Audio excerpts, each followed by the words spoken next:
This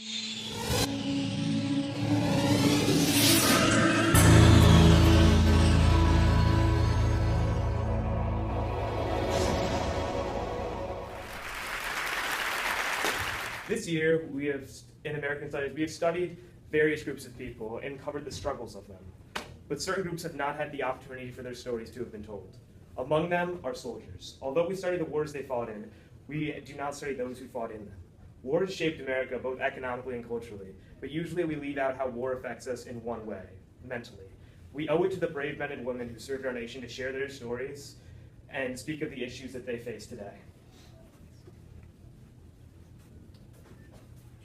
Currently, one of the largest problems soldiers face is post-traumatic stress disorder. After vets return from fighting a war abroad, many of them have to face another battle at home to stay in control of their lives. It's affecting more soldiers than ever before, and we have the technology to treat it correctly. It is not being utilized to its full potential. But in order for us to help these heroes, we must know exactly what they're facing. Thus, it is important that we learn the true effects of PTSD. Today we know that post-traumatic stress disorder occurs after you experience severe trauma or a life-threatening event. It's normal for your mind and body to be in shock after such an event, but this normal response becomes PTSD when your nervous system gets stuck at the event. Your brain is unable to return to its normal state of balance and you're unable to move on from the event. There are a few categories of symptoms one with PTSD can feel. Arousal symptoms include irritability, angry outbursts without provocation, recklessness, self-destructive behavior, and self-harm. These symptoms lead to effects that touch every area of an individual's life, leaving virtually nothing unscathed. The longer that PTSD exists without treatment, the greater the effects of PTSD on a person's life. The most common effects of the post-traumatic stress disorder may include eating disorders, paranoia, difficulty regulating emotions, inability to maintain stable relationships, depression, anger, difficulty feeling emotions, guilt, substance abuse, social phobia, difficulty maintaining jobs, self-harms, suicidal thoughts or attempts. This is only a small number of the horrible effects people can feel from this disorder. The only way to recover from PTSD is to transition out of the mental and emotional war zone you're still living in, and to help your nervous system become unstuck. Today, we know that can be done through therapy and exposure, but our way of understanding has not always been so advanced. In World War I, millions of veterans suffered due to how little we knew then. Technological advancements made World War I different from any conflict before it. Artillery shells could strike dozens of soldiers at any time, or an entire brigade could be poisoned in seconds. These horrors affected vets in ways that earlier, more strategic and planned wars did not. In the wake of World War I, some veterans returned wounded, but not with obvious physical injuries, and many doctors came up with theories as to what was wrong with them. Among them was English physician Charles Myers, who wrote the first paper on shell shock in 1915. He wrote that a poor morale and defective training were the most important factors in receiving shell shock. It was falsely assumed that soldiers could snap out of acting traumatized. So soldiers were exposed to extreme treatments that involved trying to shock them into returning their brains to normal.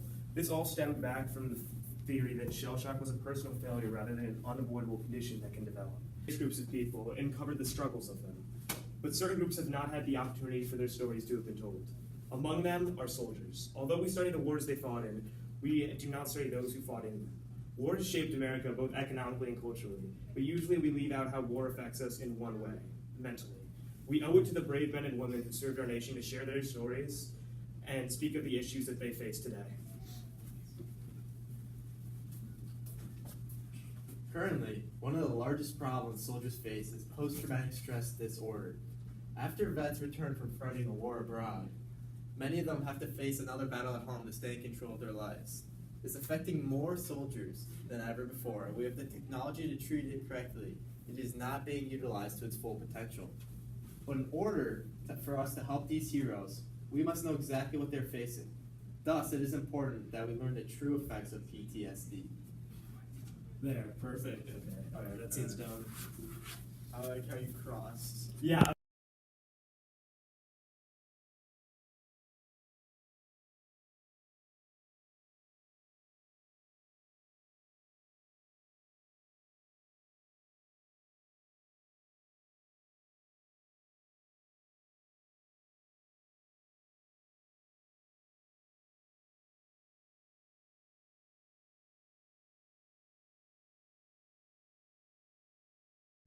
The first big sign of progress with PTSD came in 1980 when it was first recognized as a health condition, just 5 years after the Vietnam War. Meaning, Vietnam veterans with these symptoms were the first to have the term PTSD coined for them. In 1983, Congress requested that VA conduct a study on the prevalence of PTSD and other post-war psychological problems among Vietnam veterans. This was the first study to evaluate the prevalence of PTSD among veterans and became known as the National Vietnam Veterans Readjustment Study.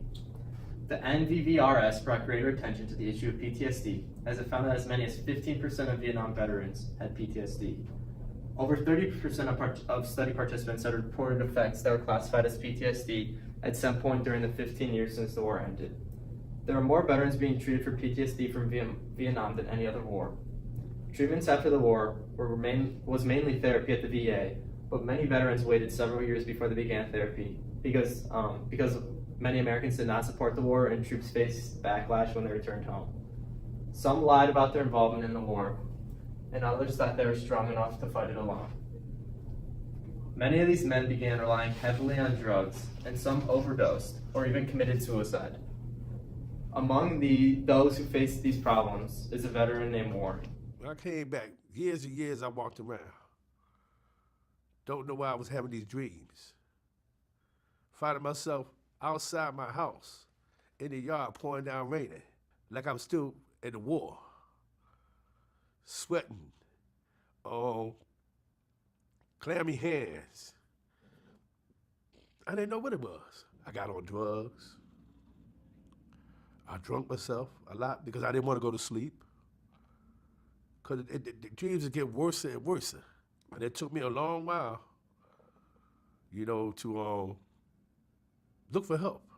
Warren is not alone. Many Vietnam veterans face similar problems due to their time in Vietnam. Unfortunately, today, new veterans continue to fall down the same path from their time in post-9/11 wars. More recently, after the wars in Iraq and Afghanistan, at least 20% of returning vets were diagnosed with PTSD. Past year alone, the number of diagnosed cases in neural care jumped 50%. And that's only the diagnosed cases. There's also a prevalent issue among women in the ranks who receive PTSD, not due to combat experience, but rather sexual assault in the ranks. 71% of military personnel who were female developed MST, military sexual trauma, a sub-branch of PTSD that at its growing rates every year. Fortunately, with the growing rates, treatment has advanced significantly. Most veterans seek treatment in the VA system, where they'll be offered either exposure or cognitive therapy. Exposure therapies are based on the idea that fear response that gives to many of the traumatic symptoms can be dampened through repeated exposures to the traumatic event. So treatments involve exposing veterans to the event that scarred them using virtual reality headsets and photos of video of the event. Cognitive therapies work on developing personal coping methods to stop destructive thought patterns that are contributing to the symptoms. Therapy forces the patients to understand that the event that traumatized them is over and that they must accept that they're not responsible for it.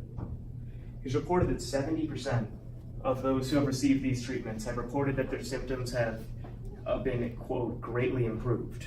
Unfortunately, not all veterans have access to these types of treatments. Although the VA does offer a large number of services for returning veterans, they're unable to provide these benefits in a timely manner. Receiving treatment for PTSD is a surprisingly long and demanding process. Veterans are forced to wait up to 6 months just to have their first claim reviewed. And if they're unable to get the treatment policy that they'd like after the first claim, they must wait 4 years for their case to be re-reviewed. In this time period, veterans can continue to suffer from PTSD and its horrible effects and receive no adequate treatment for it.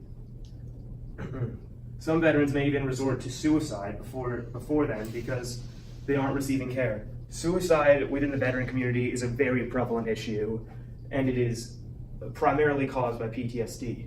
It's estimated that a former service member commits suicide every 65 minutes. That equates to 22 suicides a day. In almost all cases, the veteran has shown signs of PTSD. It's not a mere coincidence that a veteran is twice as likely to commit suicide than a normal civilian. It is very clear that our country does not do enough to protect and provide treatment for our heroes.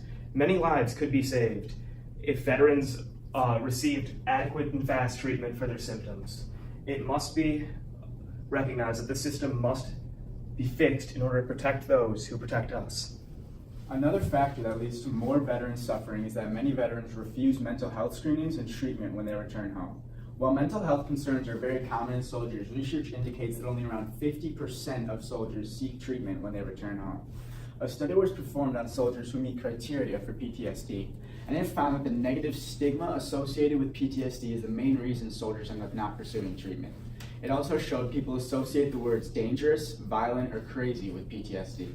So they would rather go on living a fractured life, physically at home but mentally in a war, than be perceived as a crazy person by civilians. However, civilians are not the only people who judge vets based on their mental health.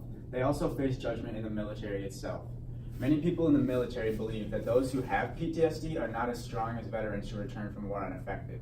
It's all based on the false notion that a soldier is no longer a soldier without courage, and the historical image of the disorder leads to this. Heroes prefer to remain silent in order to avoid being labeled as someone with a mental illness. Being labeled with any disease can bring judgments with it that are out of your control. This stigma can also have a drastic impact on how soldiers view themselves, and it can decrease their self-esteem. Internalization of these incorrect stigmas only serve to further demoralize these individuals. None of these perceptions are based in facts, and they only exacerbate the mental health condition of the individual and prevent recovery. This, combined with the tedious, ineffective process to receive treatment, causes the majority of PTSD victims to never seek treatment. Visiting a psychiatrist is the #1 factor in whether someone with PTSD will commit suicide or lose their quality of life completely. It's far too dangerous a disease to be faced outside the walls of a therapist's office. Thus, it is crucial that stigma is recognized as being wholly unhelpful and even dangerous. Discarding these notions from clouding our judgment and doing everything possible to encourage veterans to seek help is a critical step forward. Integrating PTSD into school curriculum when studying historical wars would promote an enormous change in the future military culture. We need to give this disease a nuanced perspective from a mental health angle. We can shape the minds of the upcoming generations with truth rather than rumor, and save lives in the process. When promoting PTSD awareness, it's important to keep in mind that suicide is a common symptom for this disease, so saving soldiers' lives extends beyond the battlefield. America's failure to do this is emblematic of a greater attitude.